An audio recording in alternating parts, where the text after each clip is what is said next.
Team सरेआम की खातून नुमाइंदा लड़की की दोस्त बनकर ब्लैकमेलर से मिली और पहली ही मुलाकात में इसने पुलिस अफसर के रूप में इस ब्लैकमेलर से बच्ची के हाथ बांधकर इसकी वीडियो रिकॉर्ड करने का एतराफ करवा लिया।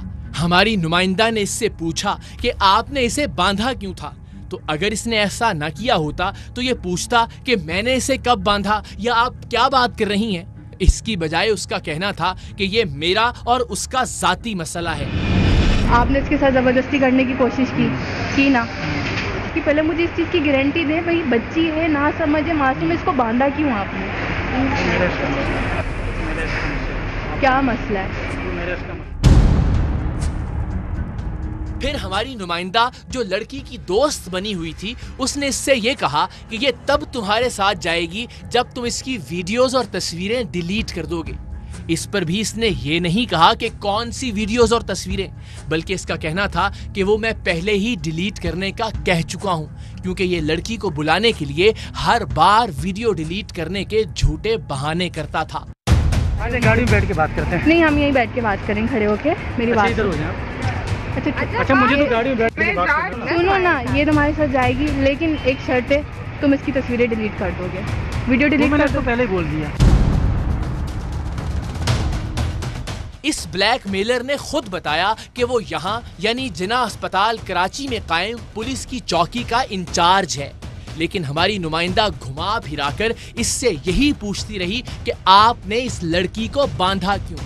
इसने इस बार भी इनकार नहीं किया, बल्कि कहा कि ये बात इसी लड़की से पूछो कि मैंने इसे क्यों बांधा था, इसलिए कि ये मेरी जिनसी ताल्लुकात की ख्वाहिश को पूरा नहीं कर रही थी। मैं यहाँ का पुलिस चौकी इंचार्ज हूँ, ठीक है, मुझे हर बंदा यहाँ जानता है। मेरी बात आप जबरदस्ती कर रहे हो ना इसके साथ। मैं जबरदस्ती कर रहा हूँ। तो आपने इसको बांधा क्यों अगर जबरदस्ती नहीं करते? क्यों बांधने से पूछो। क्यों बांधा था इसने? मैं मान नहीं रही थी। जबरदस्ती कर रहा था ना, तो बोलो। अब मान नहीं रही थी आपके साथ कुछ करने की, क्यों नहीं मान रही थी तुम? इसीलिए नहीं मान रही थी कि इस टाइप का कभी कुछ ऐसा हुआ। आप लेके तो आप जा रहे थे। मैं तो लेके जा रहा हूँ, ले जाने दे नहीं रहे। हमारी नुमाइंदा ने तीसरी बार इससे कहा कि आपने इसे बांधा बरहना किया, तो इस बदबख्त का जवाब इंतहाई पुरसुकून था कि मैंने कौन सा इसे रस्सियों से बांधा था, ये हाथ चला रही थी इसलिए इसे बांधा था। वो तो बाद में लड़की ने हमें बताया कि इसने जख्मों पर की जाने वाली पट्टियों से उसे बांधा था। तो इसकी तस्वीरें, इसकी वीडियो, इसको बांधा है, इसको नंगा किया है आपने। तो भाई मेरी बात सुनो, मैंने कोई ऐसे इसको रस्सियों से नहीं बांधा है, ये हिल नहीं सक रही थी, ठीक है ना, ये हाथ चला रहे थे, मैंने सिर्फ इसके हाथ बांधे थे, ठीक है। अब आप चलना चाह रही हैं तो आप चलें, नहीं चलना चाह रहे हैं उसको ले जाने का कोई इशू नहीं। इसकी वीडियो और तस्वीरें डिलीट कर दो। मेरा मसला, मैं करूँ या नहीं करूँ। वो वीडियो और तस्वीरें डिलीट कर दो, दिखाओ मुझे, हैं तुम्हारे पास? ये मेरे जो मोबाइल है, मैं मोबाइलों में ऐसी चीज़ें नहीं रखता हूँ। मैं पुलिस वालों को मुझे गोली मार दे, मैं मर जाऊँ, कोई ये वीडियो देख ले। कहाँ रखते हो घर पे पता है, मोबाइलों में ऐसी चीज़ें नहीं रखता हूँ। अगर ये तुम्हारे साथ रिलेशन में नहीं आएगी, तुम वायरल कर दोगे। वो मेरा मसला, वो मेरी सोच है। अभी हट जा, मैं जा रहा हूँ, जाओ तुम। जाए? मैं जा रही हूँ। बैठो फिर, बैठ जाओ बस। जा रही हो तुम? कहते मैं तुम्हारा पीछे, मैं इन सब से रोज से तंग आ गई हूँ, बस इस बात को खत्म करना चाहती हूँ। बहरहाल अब हमारी नुमाइंदा और ब्लैकमेलिंग का शिकार लड़की इसके साथ गाड़ी में बैठ गए। टीम सरेआम के बाकी अराकीन मुस्तकिल गाड़ी पर नजर रखे हुए थे। इसने दोनों लड़कियों को खौफजदा करने के लिए अपनी प्राइवेट ब्रांड न्यू गाड़ी में लगा हुआ हूटर भी बजाया और अपनी पिस्टल निकालकर धमकाया भी कि अगर इस लड़की ने इसकी बात न मानी तो वो इसे गोली मार देगा। आप इसको डरा धमका के लेके जाते हो। अगर मैं गलत करना चाहूँ ना, आप इसके साथ हो तब भी मैं गलत कर सकता हूँ, ठीक है। अगर वो आपके साथ नहीं आई तो ये इसकी बर्बादी है, समझ गई मैं, बर्बादी इसकी है। अच्छा, पुलिस की गाड़ी लेके घूम रहे हो? तो क्या इसको गोली मारोगे कि वीडियो वायरल करोगे? कितनी सी बंदे की जान लेती है, कितनी सी ये नहीं पूरी जाती, सिर्फ ये जाती है, ये अंदर ही ले जाती है। उस दिन टीम सरेआम की नुमाइंदा की मौजूदगी की वजह से ये ब्लैकमेलर लड़की का इस्तेहसाल नहीं कर सका। लेकिन दिल ही दिल में उसने अपना अगला हदफ हमारी नुमाइंदा को मुकर्रर कर लिया था और इसीलिए ये अगली मुलाकात में भी इस लड़की को उसकी सहेली यानी टीम सरेआम की नुमाइंदा के साथ मिलने पर आमादा हो गया था। अगली मुलाकात पर हमने इस शख्स को गिरफ्तार करवाने का मंसूबा बनाया। मुकर्ररा दिन पर हमने लड़की पर बीतने वाले ब्लैकमेलिंग के 3 साल का पूरा अहवाल सुना और उसे रिकॉर्ड किया। हम ब्लैकमेलिंग के ऐसे केसेस में 3 वजूहात की बिना पर लड़की की गुफ्तगू को रिकॉर्ड करते हैं या फिर उससे रिकॉर्डिंग करके हमें भिजवाने की दरखास्त करते हैं। पहली वजह तो ये कि ब्लैकमेलर के खिलाफ कार्रवाई के वक्त या फिर कार्रवाई के बाद किसी भी दबाव की वजह से लड़की अगर अपना बयान तब्दील करे तो हमारे पास रिकॉर्ड के लिए उसकी गुफ्तगू मौजूद हो। दूसरी वजह ये कि देखने वालों को ब्लैकमेलर के करतूतों का सही से इल्म हो सके, उन्हें अंदाजा हो सके कि ब्लैकमेलिंग की वजह से एक बच्ची किस तकलीफ और अजियत से गुजरती है, न किसी से कुछ कह सकती है, न कहीं डर के मारे शिकायत कर सकती है। जालिम ब्लैकमेलर के हर मुतालबे को तस्लीम करने पर मजबूर होती है और ऐसे केसेस में ब्लैकमेलर महज पैसों का मुतालबा नहीं करता या सिर्फ अपनी जिनसी तस्कीन पूरी नहीं करता, बल्कि ऐसे हैवानी और वहशत भरे तरीके से ब्लैकमेल होने वाली लड़की पर तशद्दुद किया जाता है जिसका आप तसव्वुर भी नहीं कर सकते। ब्लैकमेलिंग का शिकार होने वाली लड़की की गुफ्तगू रिकॉर्ड करने की तीसरी वजह यह होती है कि शायद उस बच्ची की गुफ्तगू सुनकर घर बैठी बेटियां और बहनें कुछ सीख सकें। वो गलतियां जो ब्लैकमेलिंग का शिकार होकर अजियतनाक लम्हे गुजारने वाली बच्चियों ने की हैं, शायद उन्हें सुनकर कोई दूसरी बच्ची, कोई दूसरी लड़की इस अजियत का शिकार होने से बच जाए। लेकिन ब्लैकमेलिंग के इस मामले में इस लड़की की गलती ना होने के बराबर थी। इस लड़की को तो इस ब्लैकमेलर पुलिस अफसर ने अपने इख्तियारात का नाजायज इस्तेमाल करते हुए ब्लैकमेलिंग के जाल में फंसाया था। अब मुझे कंप्लीट भाई समझ के बताएं कि इसने कब से ये ज़लालत शुरू की आपके साथ, खौफता करके और हिम्मत करके, रोए बगैर? काफ़ी टाइम हो गया है, रॉन्ग नंबर बन के कॉल की थी। तो ये पुलिस वाले, इसके पास कोई ऐप है, इसके जितने नंबर ब्लॉक करो ये नए नए नंबर से कॉल करता है। अजीब अजीब नंबर होते हैं। मैंने इसके 100 से ज़्यादा नंबर ब्लॉक किए, 3 सिमें चेंज की इसकी वजह से। नंबर से फ़ोन करता है और इसके पास सिम का नंबर चला जाता है, कैसे जाता है नहीं पता। तो आपका राब्ता एक अननोन कॉल की वजह से हुआ था। कहा था मैं ये बात कर रहा हूँ, असद से मेरी बात करवाओ। तो मैंने कहा कि कौन असद? इस तरीके से मतलब डेली कॉल पे करता रहा, ये कॉल मैं ब्लॉक करती रही। बीच में फिर अब्बू का नंबर गया, भाई का नंबर गया, तो मैं बात नहीं, पहले तो नहीं गया था जब मैं बात नहीं करती थी। फिर उनको फ़ोन करता था? पहले नहीं, पहले नंबर नहीं था, तो ये मुझे बार बार हर टाइम फ़ोन करता था। मैं मोबाइल 1 मिनट कहीं रख नहीं सकती थी घर वालों की वजह से कि कोई उठा ले इसकी कॉल। तो इस तरह ये ऐसे चुप होता था कि मुझे टाइम मिलता था, मैं इससे आधा घंटा रात में लेट टाइम बात कर लेती थी आराम से। तो बस मुझे यही लगा कि ये चुप रहेगा तो बस ऐसे था कि घर वालों तक बात नहीं पहुंचे। एक जाने ब्लैकमेलर लड़की और उसके घर वालों के नंबर हासिल करके उन्हें डरा धमका रहा था और दूसरी जाने महल्लेदार होने के नाते लड़की के भाई के जिना अस्पताल में जारी टीबी के इलाज में मदद करके उसके गिर्द अपना घेरा तंग कर रहा था, इसलिए कि ये उन दिनों जिना अस्पताल में पुलिस चौकी का इंचार्ज था। एक दिन ये लड़की और उसके छोटे भाई को अस्पताल से घर छोड़ने के बहाने मुकम्मल ड्रामा रचाकर एक ऐसे घर में ले गया जिसे इसने अपनी खालाजाद बहन का घर बताया था।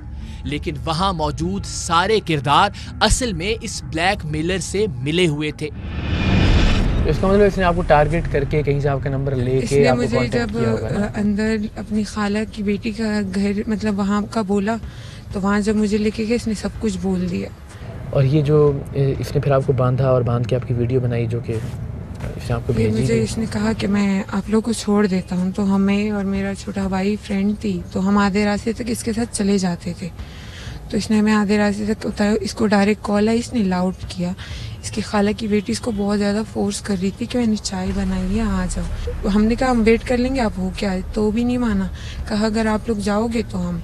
तो जब हम ऊपर गए तो मेरी फ्रेंड और वो जो खाला की बेटी थी उनके हस्बैंड सब थे। तो रूम में बैठे हुए थे सब साथ, अचानक से उसके हस्बैंड भी गायब हो गए। मैंने अपनी फ्रेंड से कहा कि नहीं जाना रूम से बाहर, वो भी चली गई, और वो खाला की बेटी वो भी गायब हो गई। पूरा प्लान था मतलब ये? हाँ, और इसके हाथ में शॉपर था, मुझे पता नहीं था उसमें क्या है, बैंडेज वगैरह थी उसमें। तो आराम से पास आया, कहा बहुत हो गए तुम्हारे नखरे, बहुत बर्दाश्त कर लिया। वो रॉन्ग नंबर वाला मैं था, जो मैं बोलता था कि गाड़ी से टक्कर मारूंगा, वो मैं था। घर के आगे पेट्रोल वगैरह रखूँ, वो मैं, मतलब सब इसने एक्सेप्ट किया। तो इसने ज़बरदस्ती पकड़ा और ज़बरदस्ती करने लगा। तो जब मैं चीखें मारी तो इसने मेरे मुंह पे हाथ रखा, मेरे हाथ बांधे, और ये सीन के बाद भी मैं नहीं मानी। उसने मुझे धक्के वगैरह दिए। उस टाइम मुझे और उसकी सारी वीडियो रिकॉर्डिंग कर रहा था, ब्लैकमेल करने के लिए। ब्लैकमेल कर रहा था। याद रहे, लड़की को बांधकर उसकी नाजेबा वीडियो 3 साल पहले रिकॉर्ड की गई थी, जब इसकी उम्र 12 साल थी। उस वक्त लड़की ने रो धोकर ये वादा करके कि वो इस ब्लैकमेलर से फोन पर बात करती रहेगी, वो वीडियोस इसके फोन से बज़ाहिर डिलीट करवा दी।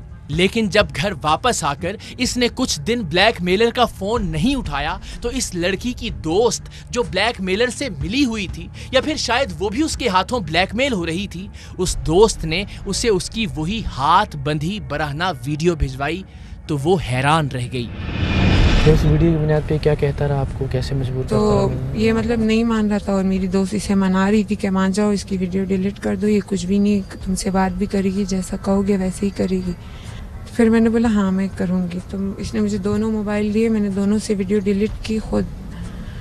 लेकिन जब मैं घर गई तो मैं गुस्से में भी थी, टेंशन में भी थी, तो मैंने इससे काफ़ी टाइम तक बात नहीं की। तो शाजिया नाम की लड़की थी, उसने मुझे कॉल किया, इसे मैंने ब्लॉक कर दिया था। उसने कहा, उसने मुझे मनाया पहले, मैं नहीं मानी, तो कहा व्हाट्सएप पे वीडियो चेक करो। तो इसने मुझे वीडियो जैसी सेंड की, मैंने देख के बाहर डिलीट कर दी। मतलब बता दिया कि मेरे पास वीडियोस हैं तुम्हारी? वीडियो है। फिर क्या कहता रहा आपको कि मैं क्या वीडियो वायरल कर दूंगा अगर क्या नहीं करोगी तो?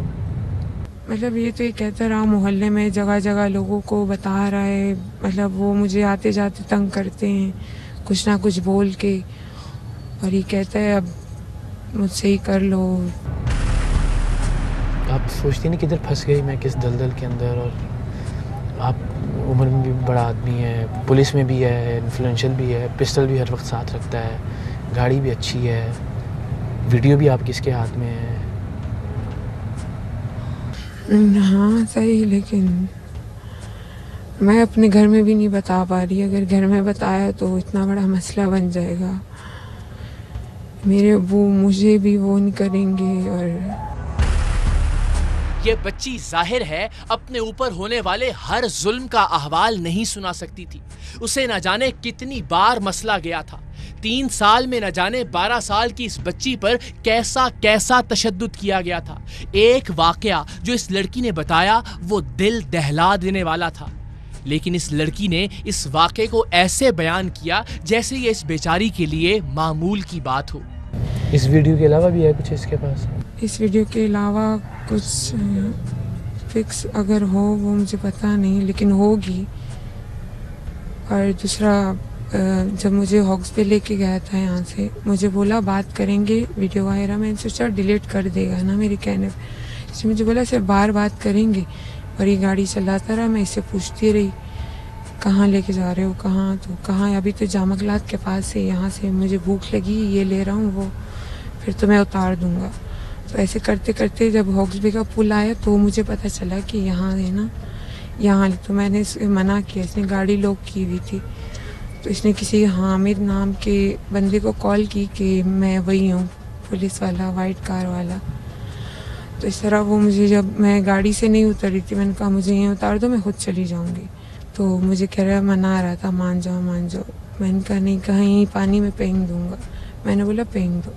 उसने ऐसे धक्का दिया, फिर पकड़ा ना, बाहर सोफे रखे थे, कहा यहाँ पे बैठ जाओ। वहाँ ज़बरदस्ती मुझे ऐसे खींचता हुआ लेके गया। उस वीडियो में भी लग रहा है कि ये मारपीट भी करता है, तशद्दुद भी करता है, आपको मार भी रहा है उसमें। वो हॉक्स पे लेके गया था, वहाँ मेरा गला भी दबाया था, मेरे मुंह पे भी मारा था, पूरा खून निकल रहा था, और ये मुझसे ज़बरदस्ती कर रहा था। तो मेरे हाथ शीशे वगैरह पे लगे थे, तो काफ़ी दिनों तक बैंडेज हुई थी। जब घर में गई मुझे जगह जगह चोट लगी। मेरे अब्बू की कॉल आई तो उसने मेरा मोबाइल भी तोड़ दिया। आप खुद क्या करती हो? कुछ नहीं, मैं स्टडी कर रही हूँ, मैट्रिक में थी। लेकिन आपने हिम्मत की, इतनी हिम्मत किया, थोड़ी सी हिम्मत और करनी है, ठीक है?